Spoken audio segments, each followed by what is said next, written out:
And finally, I'd like to say that Cathy is the person that you would want in your lifeboat if your plane crashed.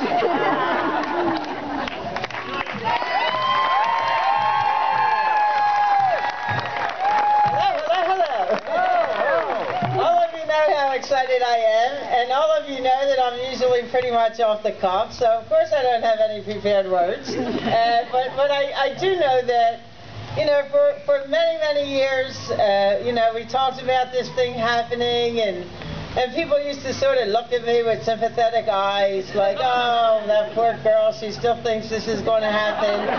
And it's sort of the same looks I got yesterday when I said, what do you mean a tropical storm? The sun is going to be shining in the park today, and it is. Just hold off another one, Cathy. So, you know, I could thank a lot of people, but one person that stands out in my heart of hearts is my partner in this venture, Lenny Panarella, wherever you are out there. You know, I get a lot of credit for this monument, but it didn't happen in a vacuum. If it wasn't for Lenny and Sam and the other neighbors keeping this park looking clean, keeping it looking good, making it a suitable spot for a monument, it would have never happened. So thanks to the Friends of Elmer Park for being good neighbors. There were 7 unions that believed in this project. You know, it's pretty hard when you go up to someone and say, oh, we want to build a monument. Will you give me 25 grand? And they look at you funny. And there were 7 unions that actually said, I think that's a good idea. And I think that's something we want to have for generations. And yes, we're going to trust in this project. We're going to put our money where our mouth is, and they made it happen. So, first of all, of course, SEIU.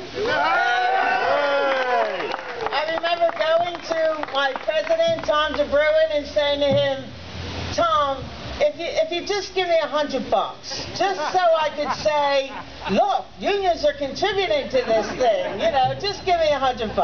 And that was in 1998. And he gave me $200.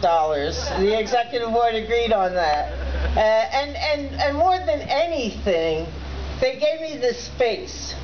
So I want to thank my members who sacrificed when I'm out doing this work instead of dealing with their grievances like I might have been. So I want to thank my members, the leadership, the executive board of my union for supporting me every step of the way. And when I went back and said I need 5,000 more, they said, all right, we'll take it to the board. When I need 3,000, just 3,000, okay, I'll take it to the board, and they did it. Second, and I wish I had water, if anyone could grab me a bottle. Thanks, Star. That's Darlene, she's a park girl. And that's a long story, but a lot of it sung in this park. When Penny said 20 years I lived on this park, I hung in this park for many years, all through teenage, before I ever lived on the park.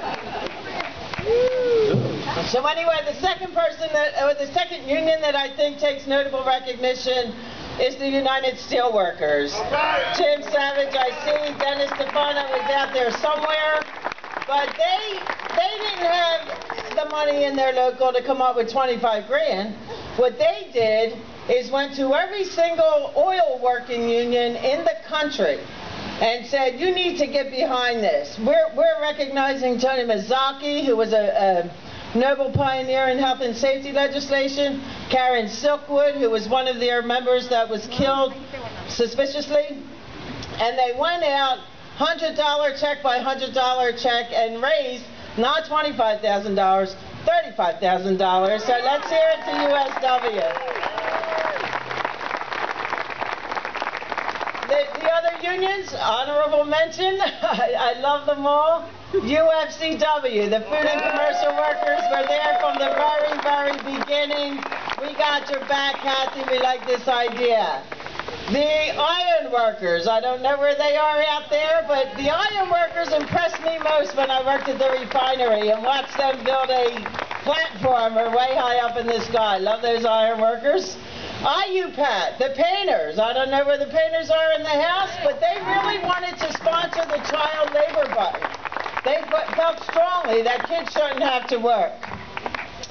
We also have our city, state, municipal employees. We have AFSCME in the house. Where's AFSCME? Right there on board making this thing happen. And last but not least, the sheet metal workers. And I don't know where they're at out there. Let's hear it for the sheet metal workers who came up to participate. That said, I want to thank everybody for coming, and I want to introduce to you the guy that really made it all happen. When they came to us and said, we want to hook you up with an artist from Ireland, we're like, why Ireland? Well, who is he? Oh, he's a guy named John Kindness. The minute they said his name, we love John Kindness. Like, how could it go wrong with a guy like named John Kindness?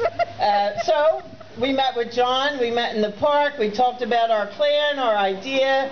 We told him about the neighborhood, that it was an industrial neighborhood, that 8,000 people worked at GE, that we had the airport, we had the refineries, we had Breyer's Ice Cream, Ryerson Steel, Fell's Naphtha.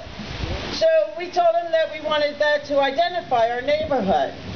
So when he first came back with his idea, he had the button tables with a Breyer's ice cream leaf and a GE light bulb and a Fell's Naphtha soap bar, a Brill trolley car.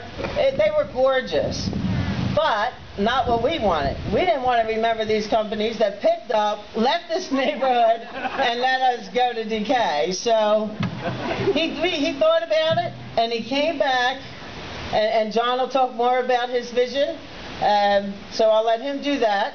And I want to make sure that people read and listen to the audio up there, the phone numbers up there, where you could hear the stories of the neighborhood and of every single button. So with that said, let me introduce to you one of the most thoughtful, kindest men I know, not to mention a fabulous, fabulous artist who has artwork all over the world, John Kindness.